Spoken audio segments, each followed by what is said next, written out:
that's what I did one night. I did all my stuff and I took tablets and ended up in the hospital. And then when they started talking to me, they said, this is abuse. This is every type of abuse, physical, emotional, financial, every type of abuse.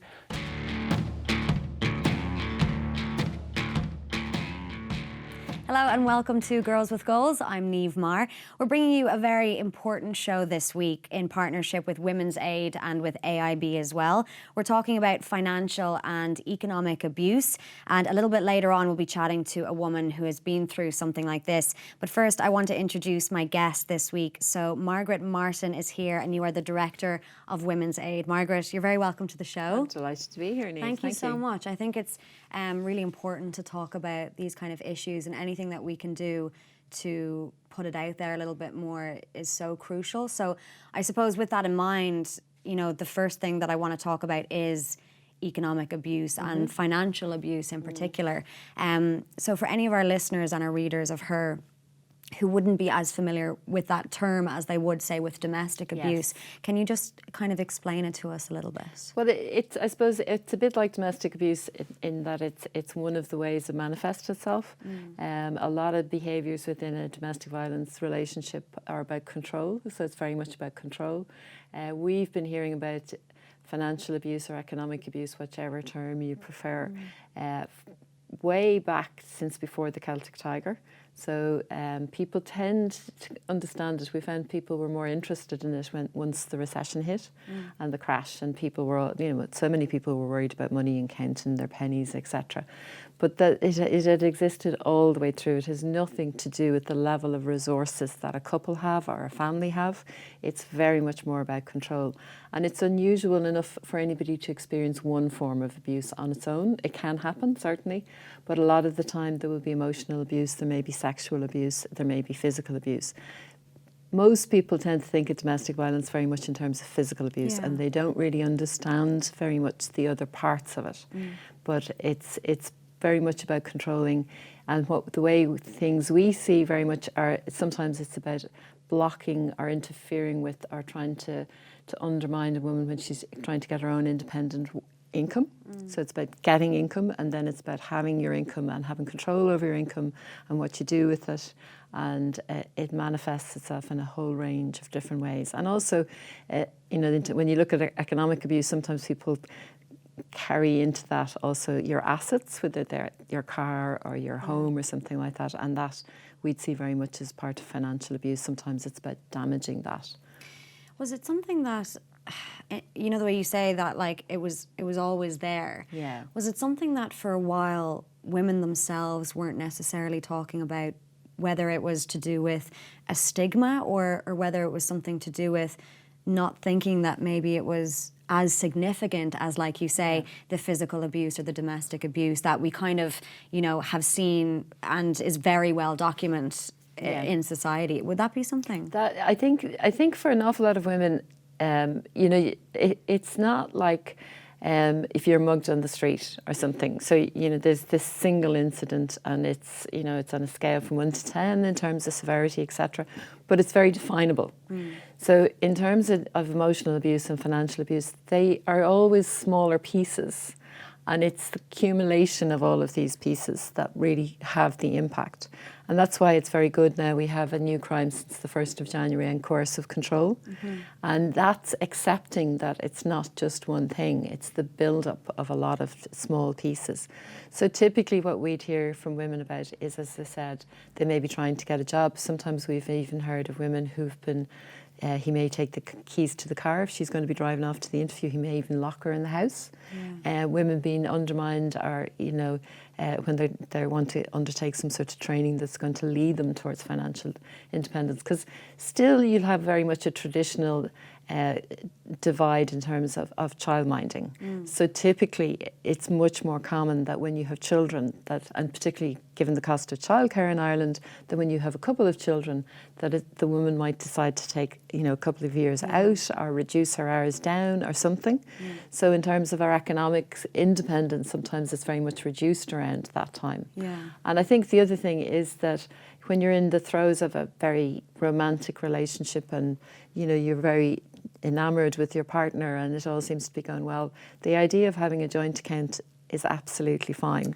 And that can lead to a lot of problems later if that's the only account that you have and you don't have control over the income, or if equally if you don't know what's happening to some of that income or some of that money. I suppose that's one of the things that I've found when I've been speaking to colleagues and to people, you know, when I said that we were going to do a show like this, you know, the how do people get into this situation is the question that I found came up quite a lot.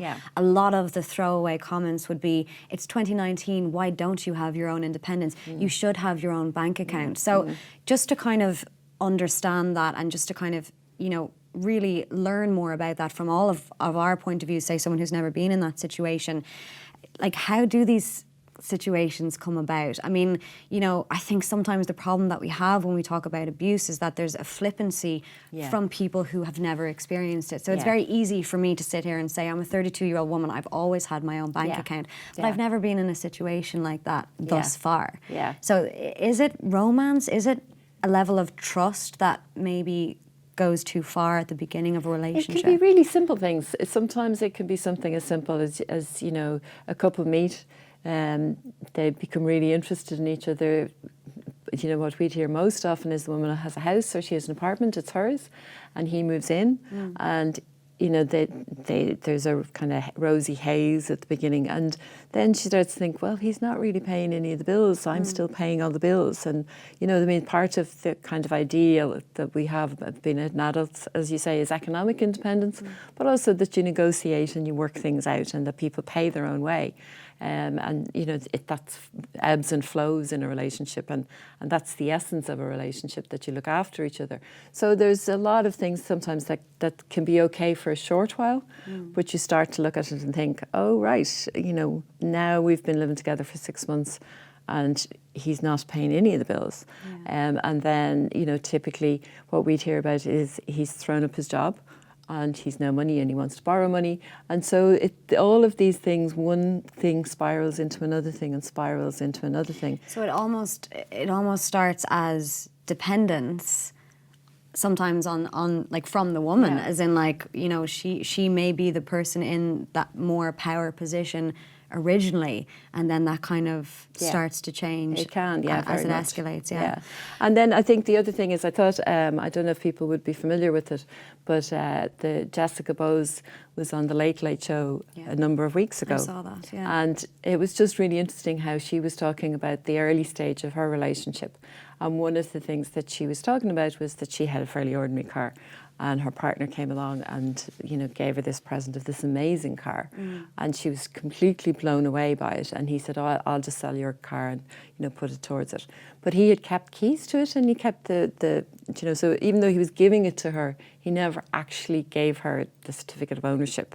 Right. So it was So it was a control move. So it was a control move, which she did not see, of course. And then it was only when she'd get up in the morning and she'd go to take the kids to school or something, and the car wasn't there because he'd taken it. And then the car wasn't there more and more often.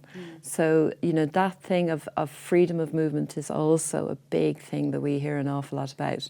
And even I mean, one of the things, you know, when people were talking about the crash and they were saying, you know, is this something new? We had been hearing from women who would be, you know, have a professional background themselves. Their partner would have a professional background, big house, big cars. But there was a huge level of control, particularly if she was living at home. And there's a very strong correlation that was found in Irish research back in 2005, that where there's a partner who's controlling the finances, there's 7 times more likelihood to be domestic violence. So there is, you know, so when you pull out some of the statistics, they're very stark. Like 1 in 10 women are experiencing financial abuse. And even though she had all of the I suppose, the accoutrements that show wealth, you know, hair done, good clothes, big car, very little access to cash. And women are sometimes very controlled about freedom of movement. He may be checking the mileage, he may be taking the keys, he may be giving her very little money, like giving her a tenner or 20 euro to take the kids to school or something. And she ends up in this really difficult situation then where she looks like she's loads of money and people start saying, but she never gives my kids a lift, or she never, or she never, I've asked her to go for coffee, she's never asked me, because we make these assumptions that if you look like you have money, you do have money. Yeah. And it's like a lot of things, it's when you look back, you can see how you got there. But as you kind of getting sucked into this situation, you don't necessarily see how the pieces lead one step into another, and that's how the abuse is built up over time. And the other thing is, we live in a world now very high tech, and sometimes what we find is that women, their partners are able to hack into their accounts, into their bank accounts. They get a lot of personal information. Even if those women split up with their partners, they've had to change their mobile number, their social media accounts, sometimes their bank accounts, but they've got so much information that they know, how to get in and hack and sometimes take money. And, in a lot of relationships, partners will have forged their signatures on mortgage, for a lot of bank loans. So I think that's why it's really, really good to have a bank like with AIB actually taking this on and saying, we understand that this can be happening to you. Yeah. If you need to come and talk to us, please do come and talk to us. The same research that found out that about the ratio of, being 7 times more likely that if there's financial control, that there's domestic abuse, it found that about 1 in 3 women will never tell anyone. So if I'm not going to tell and you're not going to tell your best friend, telling the bank is way down that list of the kinds of people you might talk to about it. Yeah. And as you say, like people do kind of go, oh, sure, we're in the 21st century and we have, we can just tap your card and it's all so seamless. But the reality is that it can happen to anybody, and it does happen to anybody. And I suppose, Margaret, the other thing to kind of bring up, like the stats on this, are incredible. In 2018, there were over 19,000 contacts with Women's Aid direct services alone. And then you heard as well over 1,500 disclosures of financial abuse within intimate relationships. But what I found even more interesting is that in reality, that figure is actually just the tip of the iceberg. Yes. Yeah. And then you said it earlier as well, 1 in 10 women in Ireland are experiencing it. Is it something about, and obviously, AIB and the work that they're doing at the moment with their campaign has really made, it's just made people think about it differently. Yes. It's literally made people think, how would you feel if this was happening to you? Yeah. Because sometimes I think, in the media and across the board, when we're talking about abuse, but we've never been in the situation, it's very difficult to really understand how it feels. Yeah. And I suppose going back to the early kind of stages of something like this and the early signs, what would you say to a woman who might be listening to this or watching this, and a few things are ringing true with her, but she's never actually thought about using the term abuse for her situation? What would you say to that person? And I suppose, what are those early signs to watch out for? Because presumably what we're saying is, like, if you see anything of this nature, get out. Yeah, well, not necessarily get out. I suppose if there's something you're worried about, there's a couple of things maybe just to say about that. One is, for a long time we've been doing a campaign called 2 Into You, which is primarily aimed at younger women, because it's much easier to get out of an abusive relationship before you've bought a house together, before you have a couple of kids together. Your lives become very knitted in those kind of situations. So if you can get out of an abusive relationship and understand what's happening, it's going to be that much easier than if you're much deeper into that relationship, and it's much more complex than and women are very often trapped with kids and mortgages and negative equity and all these kind of things. So we have on our main website, we have a 2 Into You website as well, but if anybody wants to go onto our womens'aid.ie, they can link into that. And what we've done is we've done a relationship health check, which somebody can do no matter what age you are, because the tactics are very similar regardless of the age. Right. And you can also look at, you know, some of the things that have been happening and reading some of the case studies. And it's I think if you step out from thinking of it as sexual abuse, physical abuse, emotional abuse, you know, and financial abuse, it's the essence of an awful lot of it is about control. Yeah. So control can take different forms, and a very, very common one that we would hear about is this whole thing about isolation.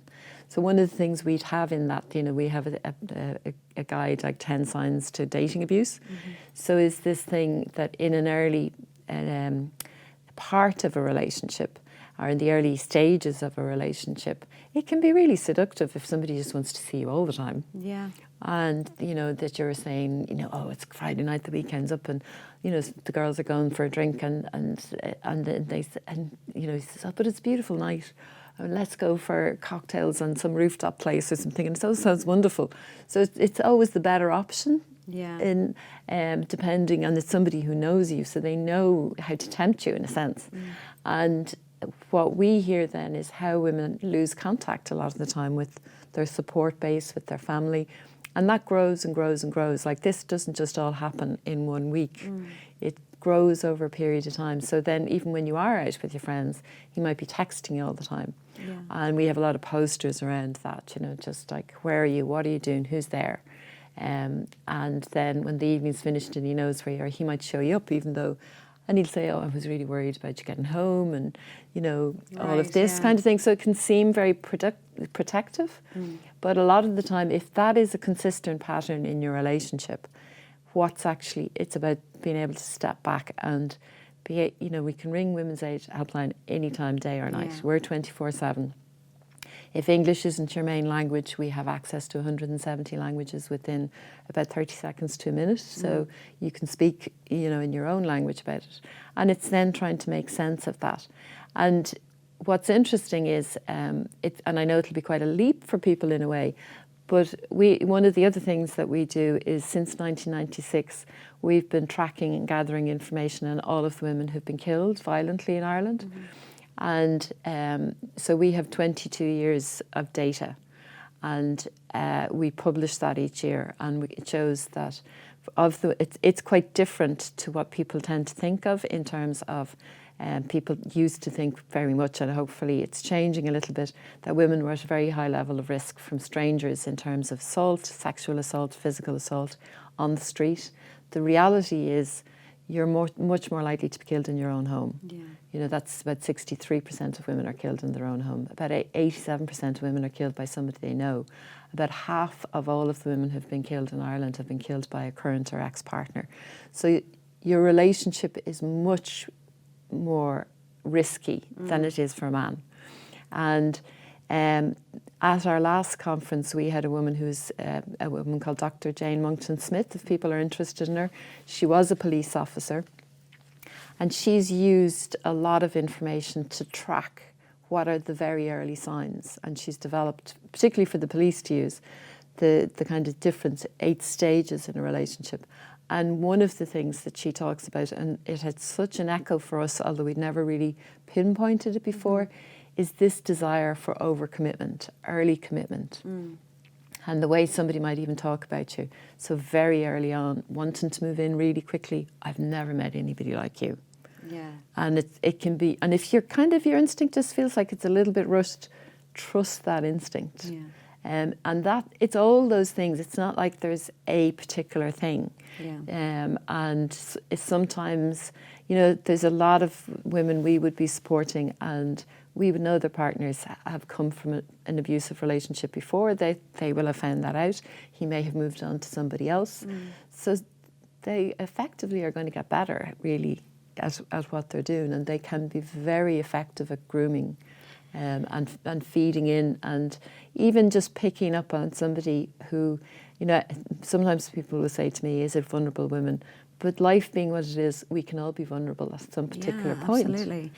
I think, like, just to kind of ask a question about the people who are committing this type of abuse, I know it might sound like completely simple, but why are they doing this? Like, I mean, we have so much research and so much information about, you know, what happens to women, which is obviously crucial to have.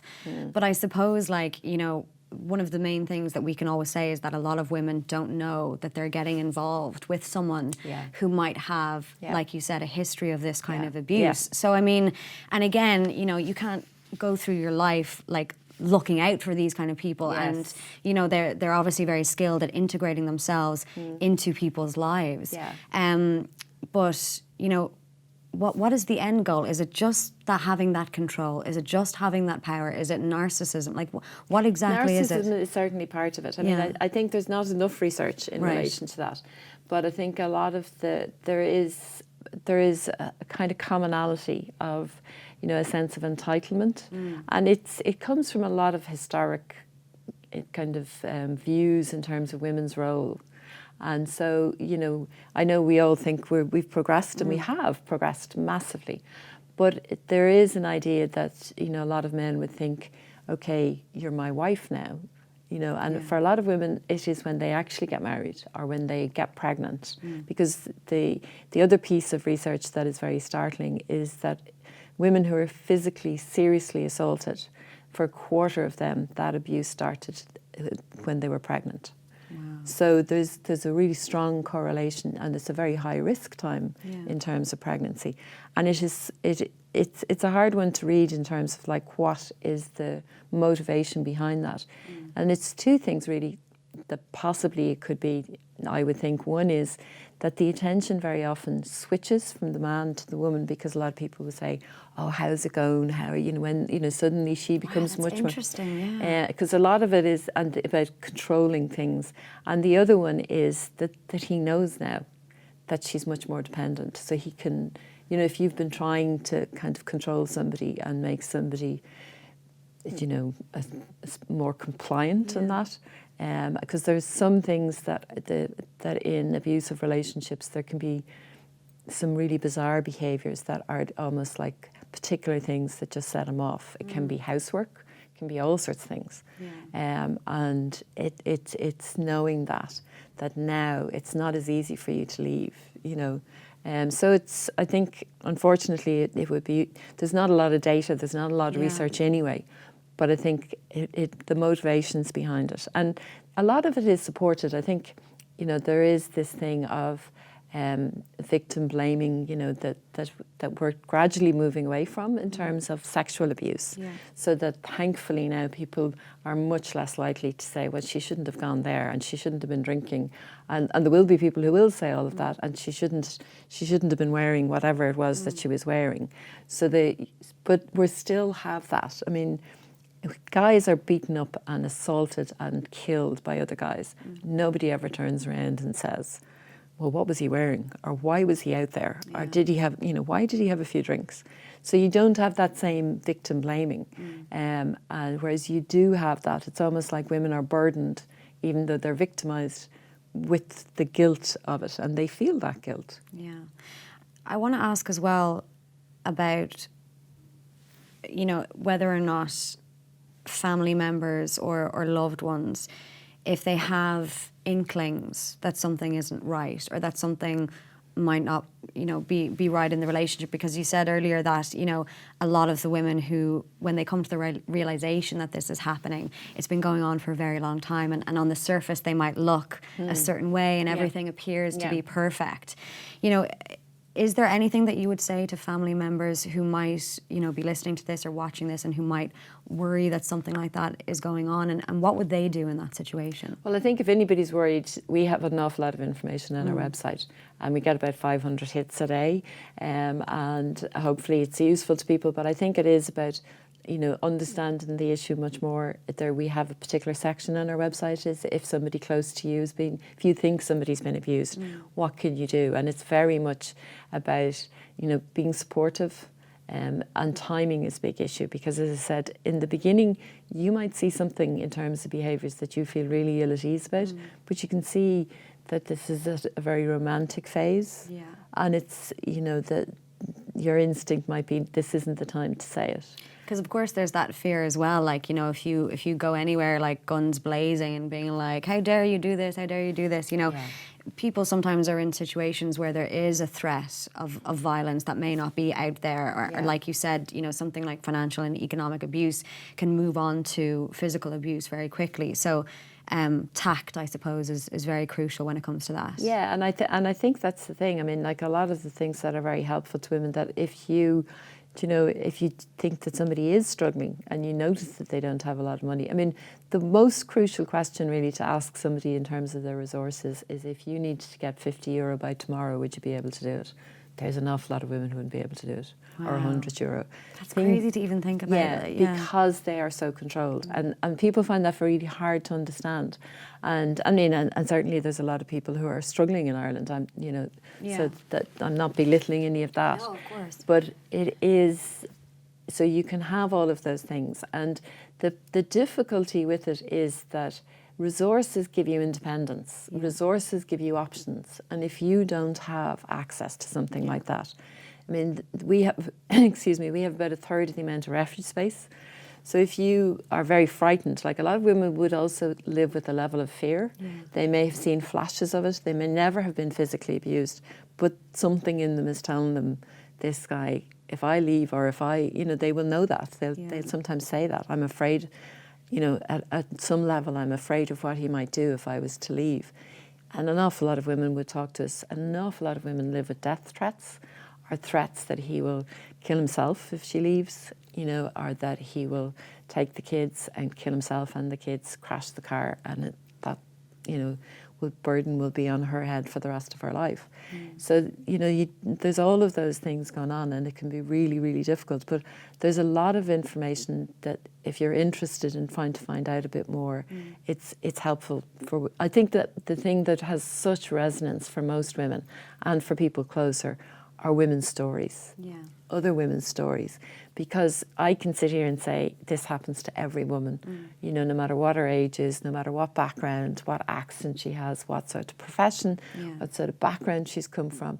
But when you read all the stories, when you meet these women, when those women speak, it becomes crystal clear that it is women in all different classes and in all different environments. And you know, that money is a protection in a lot of ways, but it's not always a protection in terms of abuse. And the thing is, it's not like, just like listening to you and kind of learning more from you, it's not about the amount of money, it's about the access to money. So it doesn't actually, you know, this is a kind of abuse that goes across all spheres in society, which is really frightening as well. Yeah, and you might have somebody who's able to go and buy stuff on a credit card, so long as it's closed to make her look good, so he looks good. But if she wants to get the school books for the kids, if, you know, I mean, it's interesting, the flashpoints that come up as being problematic. Even that thing of the minute that the technology advanced, so that, you know, when you go to the supermarket, you get your list of all your receipts and you can tick them off or whatever. That so many women talked about their partners using that, both in two ways. One was going through it and seeing what they spent their money on, and if they were spending it on tampons, if they were spending it on sometimes on infant formula, they came up a lot of the time in terms of, you know, controlling that.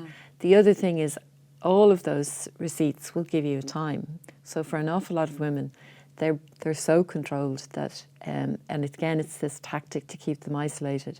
He can come in and look at it and demand it, and look at it and say, but you said, you know, that you finished in the supermarket at 6:30, but you're in your, you know, you didn't come home till 7:30. And then she'd say, which she didn't maybe want to say, well, I dropped into my mother's, or I dropped into my friend's.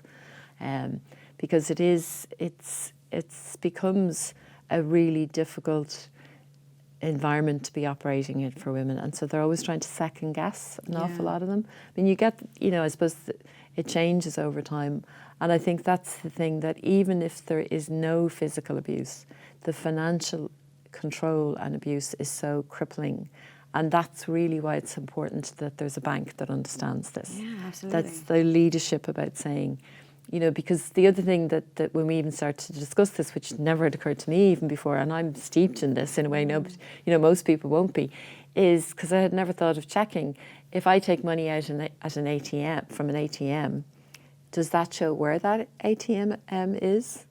So, you know, if somebody wants to track your movements, if you buy something, it'll very often show where you were, as well as On what the time receipt, you were there. You know, so there's a lot of information out there, and it's about understanding that, and then this assumption that you can always send information to somebody at their own address. And if a woman, you know, for a lot of women, I suppose the other thing to say that's a really important thing to say, that a woman might be trying to leave a relationship.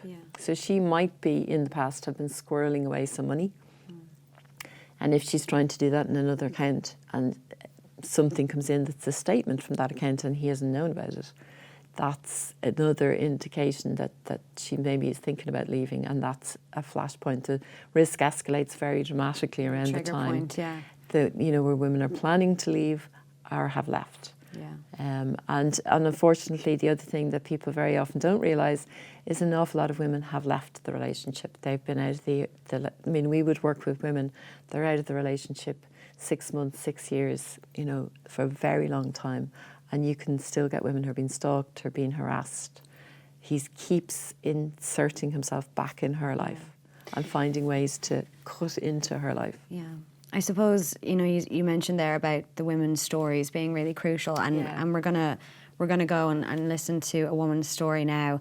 But before I let you go, you know, when you said there that a lot of the times you're working with women who are 6 months out of a relationship, and that person is still there and very much an influence in their life, you know, women can get out of these situations, right? I mean, like, and there is like Women's Aid and places that they can go in order to break the cycle. Although when we're talking about it, it feels very insular, and it feels like just like even the pressure and the anxiety of what you're speaking about is just astronomical to me. Like I can't imagine like the toll that would have on your own mental health as well as anything. But it does, you know, people can break the cycle, and I really want to kind of end on that, because that's a huge thing. And actually it's interesting, because a lot of the time we would get contact from women maybe when they're in a second relationship and they're going to get married, and they'll drop us a line, or they'll send us a card or something and say, you know, I used your services whatever number of years ago, and now I'm in, you know, so it's I'm in a whole new life. And even I think it was the beginning of at the end of last year, we got a contact, and we got a small donation from a woman who said, I had a very vicious and controlling, now this was going back to the 80s, husband, and thankfully through Women's Aid I was able to leave. And I just want to say I've had an amazing life. I've, you know, my kids have done really well, you know, they've thrived. I have just, you know, I said, I'm so content with my life. I've been able to be the person I want to be. You know, so it is not something that's inevitable, as you say. Absolutely. But I think it's important that people understand in order to be able to give that support, and also for women themselves to understand this is a journey. You know, and if they have gone back, like a lot of women as well, they leave their partner and then he seduces them back, or you know, the pressures get too much, because or they go love is there as well. Like that's a whole other thing that we haven't necessarily talked about. You wanted it to work. And you know, they beat themselves up over that they give it another chance. But why wouldn't you give it another chance? You know, so that not to feel that that's why, you know, particularly if you have children together, you want to make it. For an awful lot of women, they do stay, and you know, they reach a point then, and for an awful lot of women, they just realise he's not going to change. You know, and the only way things are going to change is if I look after myself and the kids on our leave or whatever. And you'll obviously still have to have contact. But it is, and I think one of the things that women do talk about is that freedom of movement. And I remember we used to have this quite a dated video now, but it was of this woman, and her husband was incredibly abusive. You know, they weren't allowed to have locks on the toilet doors. He never called her by her name. And she said, it is such a pleasure for me to just take a flask and a sandwich, and I can go anywhere, and I can have a picnic, and I can just sit down and no one's going to harass me. And it was just that sense of, now it's okay. Absolutely. Well, Margaret Martin, thank you so much for joining us. Really important to hear these kind of stories, as harrowing as some of them are. It's also important to note the work that you do with Women's Aid, and to know, you know, that there are ways that you can get out of those situations. So really appreciate you coming in. Thank you so much. You're very welcome, Niamh. So as I said, we are going to speak to a woman now who has been through something like this before. So take a listen. Louise, thank you so much for joining us. We're talking about financial abuse on Girls with Goals this week, and we were speaking there with Margaret Martin, the director of Women's Aid. She mentioned something really interesting about how the stories of abuse survivors and victims are crucial when it comes to understanding more, and I think that's why it's so important to hear from people who've been through similar situations. So I suppose, would you be able to tell me first off about the relationship that you were in? Well, I had at the time I was self-employed, had my own job, I had a son, I had my own career, car, mortgage, everything that works. And I met this man who presented this great image of what a new family would be. And when you've been doing it all on your own, and my mum had died recently, it was all just this lovely fairy tale picture, and I bought it hook, line and sinker. He moved in, but when he moved in, he didn't want to pay rent towards my mortgage. He said, why should he be paying my bills? So he didn't contribute anything to the finances. But he was generous. If we went out for dinner, he paid, he bought me jewellery, but I paid all the bills. But it did feel a bit, at that stage, it started to feel controlling, because I would be going around literally with no money, because I was suddenly higher expenses in the house and whatever. And then he's looking like the really generous man when you go out, and I'm there with no money to buy a drink because the money wasn't split. So that was the start of it, but you still don't really see it at the time. And then things escalated when I had my first daughter, my child, our child. We were married at this stage and we had a child. And because I was self-employed, I had to stop working, and I had no income. So that's when things got really scary. And before you entered into the marriage, you know, you spoke there about how there were early signs maybe. Mm-hmm. Were they alarm bells that you vocalized to anybody else, or was it just kind of an instinct that you had, that you thought this might be a little bit odd, but it's not a big enough deal to talk to someone about? Well, the first time something happened, you're a little bit shaken, and you just go, but no relationship's perfect. So your tolerance level builds up to what, you know, if he had done the worst thing he did at the start of the relationship, I would never have seen him the second night. But it wasn't. The tolerance builds up over time. So the first controlling issue we had was when we went out to dinner on our very first proper date, say, and I went to pour the bottle of wine. The bottle of wine was between us, and I went to pour it. And he said, put that down now. No lady ever pours her own glass of wine. You've just made a show of the two of us. And I did, I just went, oh my God, have I been doing these social gaffes all my life and not even realising that people think I'm uneducated or I'm on this? And it shocked me to the core, and I was shaken. And then it took about 2 days, and I went, what the hell? No, he's wrong. I was willing to pay half that bottle of wine. I'm entitled to pour a bottle of wine if I want to, you know. But it took me 2 days to realise that. And then I used to tease him about it, and he kind of accepted it. But even though I joked about it, I never again poured a bottle of wine in public. So it did get under my skin. So there were things that happened. But nothing is bad until I got pregnant. And that's when things really escalated. Because once I got pregnant, he knew. And he kept, from the time we met, he kept asking us to have a child together. And I kept saying no, because I had been a lone parent with a child on my own, and my mum had helped me. And then my mum was dead, and I was going, I don't want to be a lone parent again and have no mother this time. So it was my greatest fear was to have a child. And from the time we met, he kept saying, can we have a child together? Can we have a child together? Can we have a child? And in my innocence, I suppose, I thought, well, if we get married, we can have a child. We got married almost immediately. I got pregnant, and things changed drastically, because then he knew my biggest fear was for him to abandon me when I was pregnant with a second child. And that's when he took complete control of me. Did he use that first off before the control elements came in when it came to your finances, did he use that threat against you from the very early stages of the pregnancy? So he was using something that he knew was an insecurity Oh, of yours. absolutely, absolutely, definitely. He had always been aggressive and never violent toward, well, depending on what you determine violent, he'd never physically assaulted me. He threw things at me, but never had hit me. And I know that's like your level of tolerance builds up, but he'd never hit me. But once I got pregnant, he did hit me and he hurt me. And I remember I was 5 months pregnant, and it was a really nasty assault, and I couldn't sleep the whole night, you know, obviously. And the next morning, he had slept downstairs, and the next morning I went down to him and I showed him the bruises, and his words were, "Well, what did you do to set me off?" Because he couldn't remember, he'd been drinking. And I said, "I asked you, did you have a good night?" And I said to him, "Get out of this house now." And he refused to. And I said, "I'll call the guards." And he just smirked. And I don't know how, but he knew I wouldn't have called the guards because I was a very private person.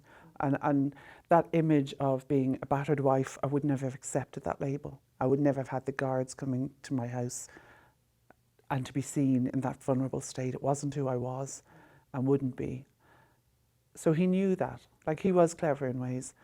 And so then I threatened him, "You don't leave the house, I'm going to drive over to your parents now and I'm going to show them what you did to your pregnant wife." And that got him out of the house. So he left, and his parents were away at the time, so he went and stayed in his parents' house. And about 3 days later, the reality was settling with me, like going, I'm pregnant, I have a mortgage, I'm self-employed, I won't be able to work for almost a year. What am I going to do financially? Are we going to be evicted? Are we going to be homeless? Because I had a son and now a new baby on the way. And the panic, the pure financial panic swept over me. And I think I spent about 3 days not sleeping or eating, just in pure panic. Did he apologise? No, this is the part that really happened. He wanted to come back home before his parents got back home. And I wanted to let him back home purely for the financial reasons. Purely. Because I couldn't think of any other way. I'd never even had social welfare before. I didn't even know social welfare really existed. Do you know what I mean? I hadn't a clue. And it wouldn't have been enough anyway. But anyhow, I phoned him and said, "You can come over and we can have a talk." And I remember in my head making a bargain with myself, going, give me some reason so I can justify to myself that I'll take you back. I wanted to be able, I knew I shouldn't be taking him back. I knew 100%. But I needed him for the money. And I wanted him to give me a reason. So just to myself, I could sleep easy at night. I could justify, well, he said he promises. Even a promise, he'll never do it again.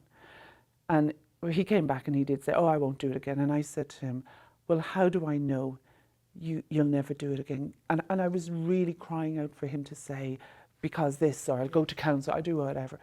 And his words to me were, "Well, you want me to promise you? How do I trust you? You threatened to go to the guards and go to my parents about me." And I looked at him and I thought, you don't get it? You think me reacting to your violence is the same as you being violent to your pregnant wife? And I looked and I went, oh. And I genuinely at that time felt a door closing, because I felt I had no choice to take him back. And I felt there were no options. You know, I was going to be living with a man who thought him beating me up was the same as me threatening to go to the guards. I couldn't even justify it in my own head to make sense. So it felt like, here's your death sentence. And it felt like I was doing it to keep my children's in a roof over their heads. That's what it felt. Like, I felt like genuinely I was sacrificing my well-being to keep my kids safe. So you said that you felt like you were backed into a wall at this point. Yeah, absolutely. So you were 5 months pregnant, and you know the control element had started to 100% be there and present, and also he had physically assaulted you. So did it manifest itself then after the birth of the child in terms of the financial control? And Yeah. also, were you expecting that to happen? Like you said there that you almost knew. I knew that I knew that I was locking myself into a prison, and I thought I would be able to cope with it. But I didn't think things were going to get as bad as they did. You know, he, just for instance, when we had our daughter, on the way home, he tried to push me out of the car. I'd had a cesarean. And our daughter started crying in the back. Bear in mind, she's 4 days old. And he turned to her and said, "You're a whinge bag like your mother." And I said, "Please don't talk to her like that. She's a baby, please don't." And he went, "You're an effing idiot if you think she understands." And I said,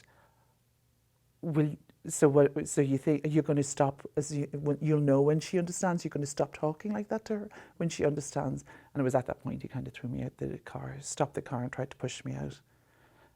But a few days later I got very sick. I got an infection, and it was a really severe infection. And I had to go back into the hospital, and I remember I was in the rotunda and I was sitting there and I was so sick, like I just felt so sick. And there was a young boy across the corner, like in the waiting room. He was waiting to go upstairs. I was waiting for a bed. And he was so excited. He was only about 17, and he had all these balloons with him for his baby. And I just got talking to him, and he said to me, "Oh, I have flowers for my girlfriend." And I said, "Are you not?" He hadn't seen the baby yet. And I said, "Were you not there for the birth?" "No, she wanted her mummy." And I thought that was so lovely. And he was there with his teddy for the baby and the flowers and the balloons. And it was funny. It just struck me then that I hadn't been given anything, like a bunch of flowers when it never even entered my head. And I said to him, "Wow, do you know, just looking at that 17-year-old, you never even gave me a bunch of flowers on the way up." And he went, "I'm paying your electricity bill for you this month, aren't I?" Because I had asked him that month, could he pay the electricity bill, because I had no money in my account and it obviously wasn't working. I said, "Can you pay it?" And he said, "I'm paying your electricity bill. You can be guaranteed he's not paying her electricity bill." And in my warped sense at that time, I went, "Oh God, yeah, he is right. I shouldn't have asked for the flowers." And it never entered my head to say, my electricity bill, our electricity bill. Yeah. Didn't even enter my head. And when I look back, I go, God, that was some amount of control that I never, like that appeased me, that, you know. But I mean, hindsight is something that, you know, is a powerful thing. I want to know, Louise, how was your relationship with people outside of this environment? So, like, did you confide in anybody at the time? At the time, initially, no. People knew, my friends knew, but they wouldn't be around him. And did they know that maybe it was to do with him, or did they know the extent of what was happening in the home? They didn't know the extent of what was happening, because I knew if I told them the extent, I'd have to leave him. And I knew if I had to leave him, I was going to plunge ourselves into poverty. So, you know, I couldn't have looked my friends in the face and told them what was going on and gone back into the house, because I felt I would have lost their respect if they knew that I was willing to put up with that. I couldn't tell them. So there was a sense of pride as well. Huge, yeah, huge. You know, you don't want to admit that you've got yourself into this mess and you're this dependent on somebody. So How did it go then after the birth of your daughter? So what after, was the relationship like? Yeah, as so a after the result? birth of my daughter, things got really bad because I wasn't working. I had absolutely no money. But yet all the bills, all the direct debits were coming out of my account. So the mortgage, insurance, ESB, for everything, and no money going in.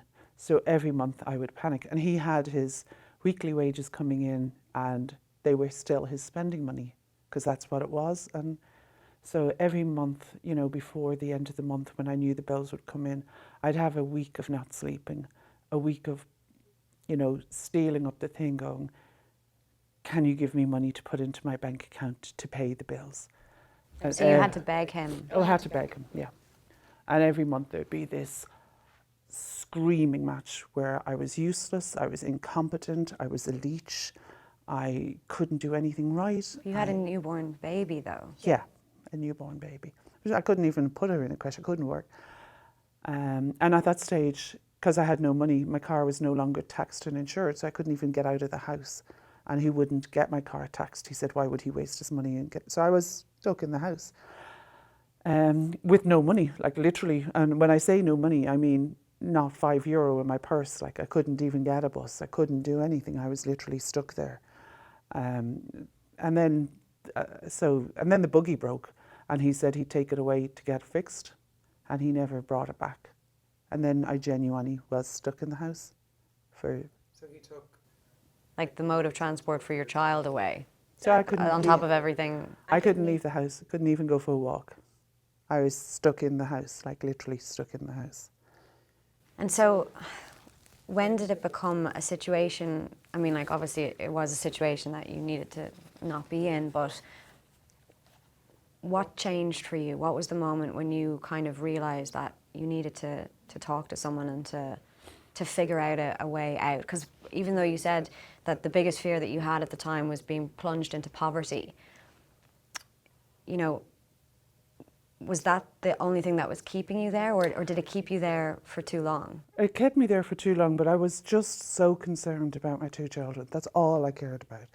And I felt I couldn't see a way out. There was no way out, because I couldn't leave the house to even try to talk to somebody or explain what was going on. I didn't have any money to get anywhere.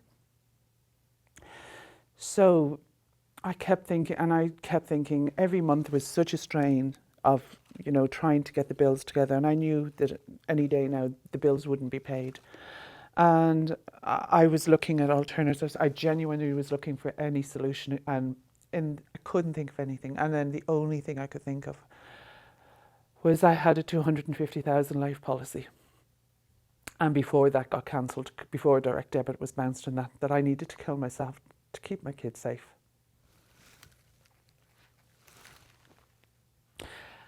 And I couldn't afford to even go to the solicitor to write a will, but I wrote one anyway, and I hid it.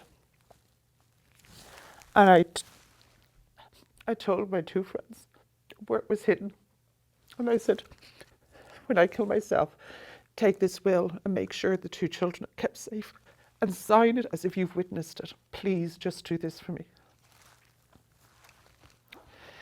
They obviously started getting concerned that, well, obviously I didn't admit what was going on, but then they knew things were really bad. And my friend said to me, my friend Mary, she said, I think you're suffering postnatal depression. I need to bring you to the GP. And she made the appointment for the GP for me. And I told him when he came home from work that day that Mary thought I had postnatal depression and she was bringing me to the GP. And he said, she's an interfering wagon, and if you go anywhere with her, that's us finished. I'm walking out of here and you'll never get a penny off me. And he said, I swear to God, you do that. So I had to cancel it, and I had to phone her and cancel. He said, I'll bring you instead. So I said, okay. So I cancelled the appointment and made a new one for when he said he'd come. And I phoned him up that night when he was due to come, and he forgot about it because he was too busy, and I was just a leech anyway. So never got to the GP.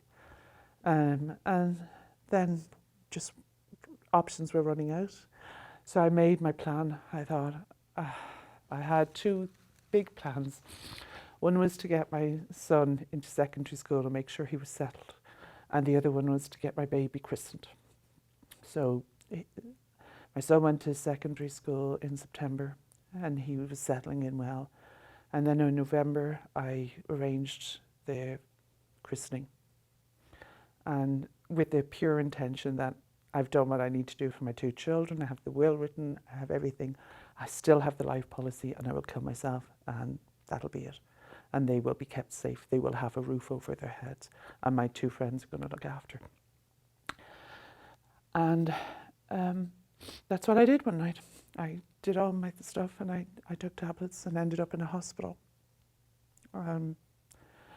And then when they started talking to me, they said, this is abuse.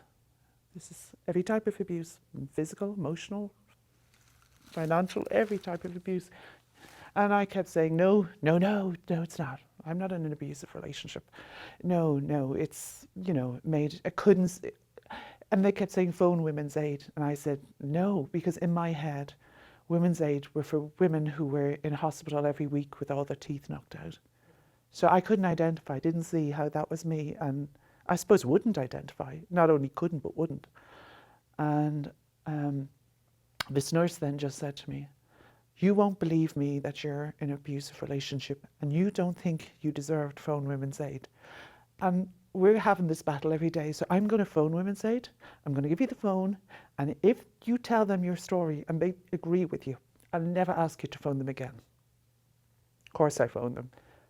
And of course they said it was, they validated, I still didn't see it. And I came out of hospital and I went back home with him.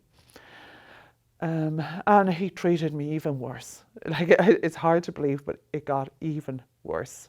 So I came home in the November. And then about 3 days after Christmas, he assaulted my son really badly. And I found out a day later. And when I saw my son, that was it. Like, I'm putting up with this to keep my kids safe. And if my kids aren't safe, there's no point in you being here. So the first thing I did was phone people and told them. And the reason I told them was because I knew if I told my friends that he had beaten my son, that there would be no coming back. That even if in the midst of my desperation for money or whatever, security or whatever I thought I was desperate for, that there was no way I'd come back if my friends knew he had beaten my son. So that's what I did. It still sounds that, like, when you tell your story, and that just sounds so upsetting and unfathomable for so many people, but it still sounds as if you were going to stay if that hadn't have happened. So you still didn't understand or value yourself in that situation. You still didn't believe that you were an abuse victim. No, definitely not. No. I mean, something had to happen. And I look now, and it would have ended up with one of us dead, definitely. There's no way it could have continued. So even though it's my biggest regret in life that my son was assaulted, it was also the escape that has kept the three of us safe. So, while, I'm not happy he was, it was the one thing that did get us out of there for good. And so you started phoning your friends. I told my friends to meet. I told him to get out, and he thought it would be like the normal, The same that I'd thing. cave in. Yeah. And, so did I. And had I not phoned to my friends, I possibly would have caved in. But because I knew I couldn't ever let him back in the house when he touched my son. So he left. And what was the process then, when he left the situation? Was there still a fear that he would come back? Was he still trying to get back into your life? Was there any kind of, because obviously at this point you had told people, that must have felt in itself like a weight had been lifted. It did, and before that actually, just before I had told people he hid them, I'd started, after talking to Women's Aid, I'd started to make little disclosures. Not a lot, but little disclosures. And I had told one friend that I had no buggy and I hadn't been out of the house. I got out of the house one day a week when we visited his parents for 3 hours a week. That was my only outing at the house. And I'd come back in on a Sunday afternoon and I'd hear the door closing behind me, and I know what it feels like to be a prisoner, because it felt like the door was clinking on me, and I knew I'd be there for the week. But I had told a friend that, I had told her, I can't even walk to the shops anymore. I have no buggy. I am with my daughter 24/7. I have no walk out. I have no anything. And she came over to the house with a little cheap portable buggy kind of thing. But to me it was like, oh, you don't know what this means to me. I have freedom. I can't go. I can't. Like, it was a simple gesture, but it was so meaningful and gave me such a sense of freedom.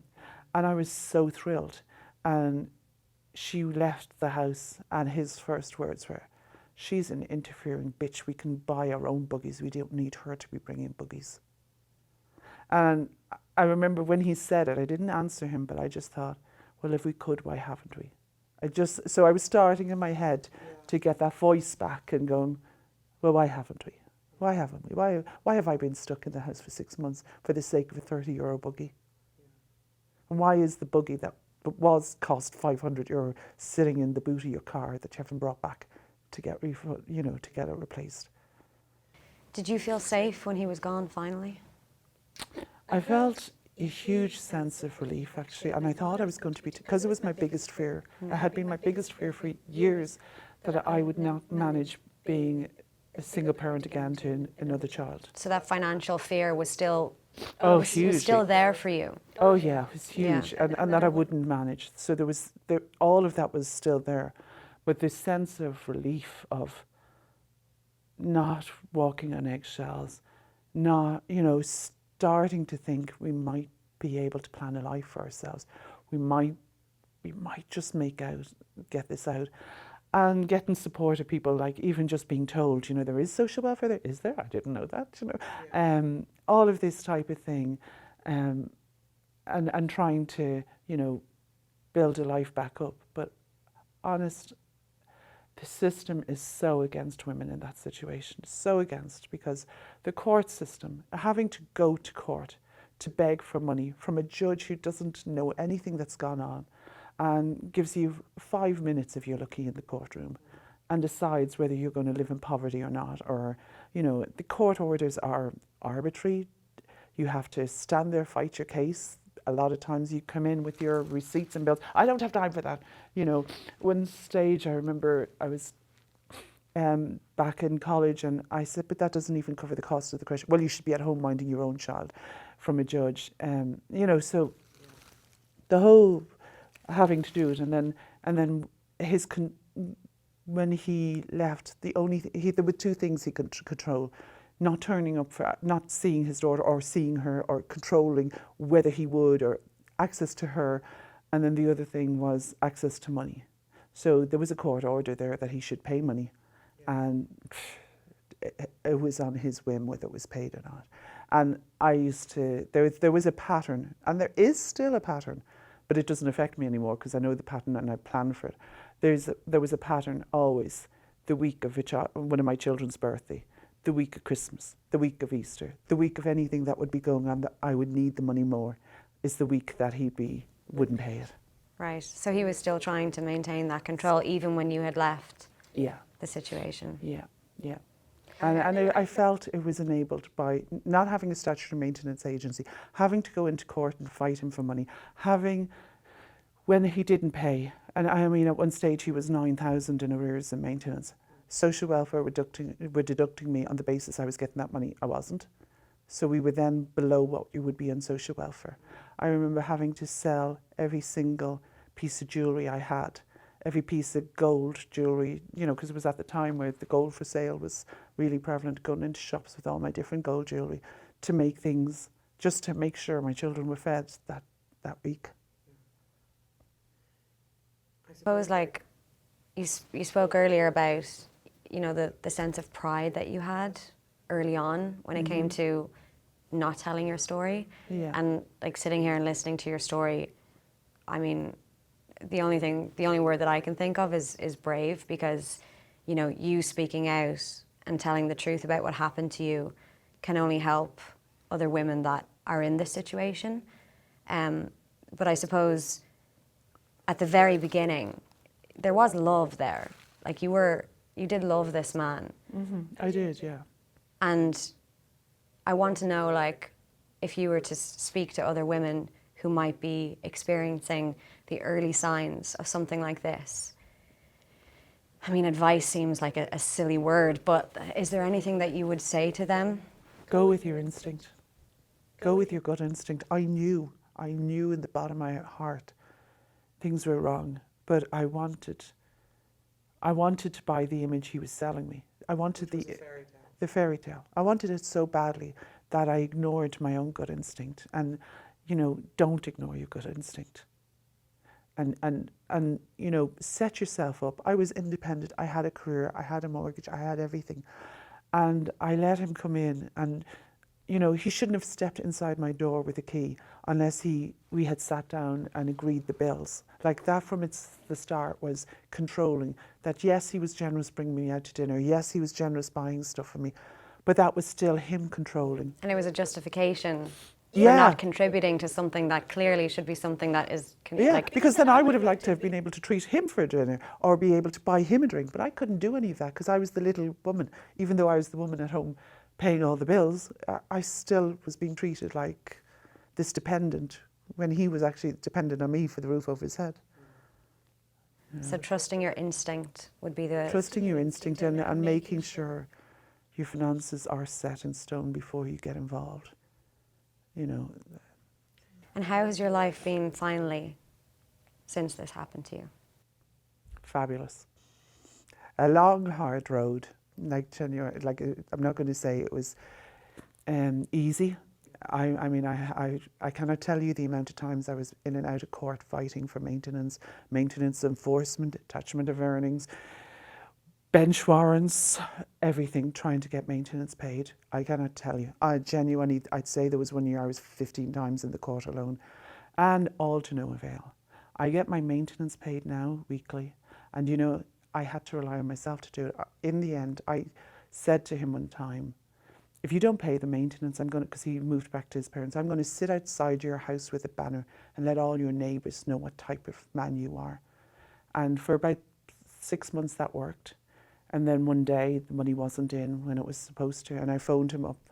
And I still hear it because he was chewing food, and I just thought that was, you questioned my manners and you answer a phone with chewing food.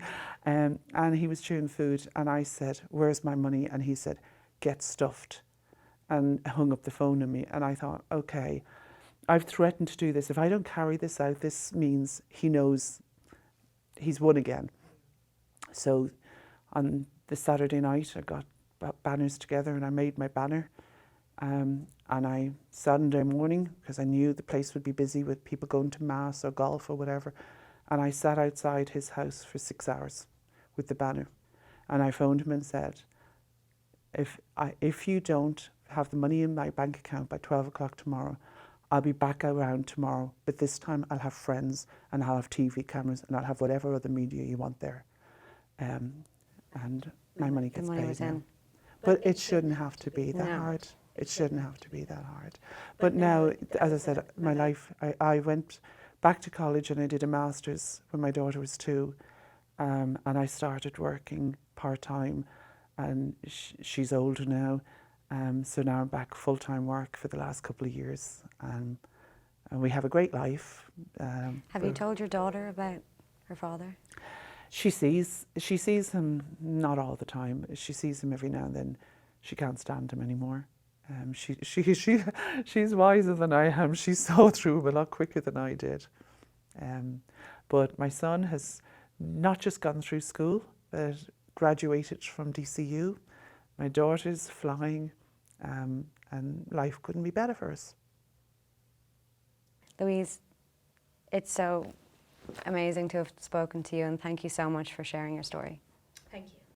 I just want to say one more time, thank you so much to Margaret Martin, the Director of Women's Aid, for coming in and for highlighting financial abuse with us today. The 24-hour national free phone helpline for Women's Aid is 1800 341 900. If you or someone that you know is in the cycle of abuse, there are ways out, and all the information that you need is on the website as well, womensaid.ie. Thank you so much for listening.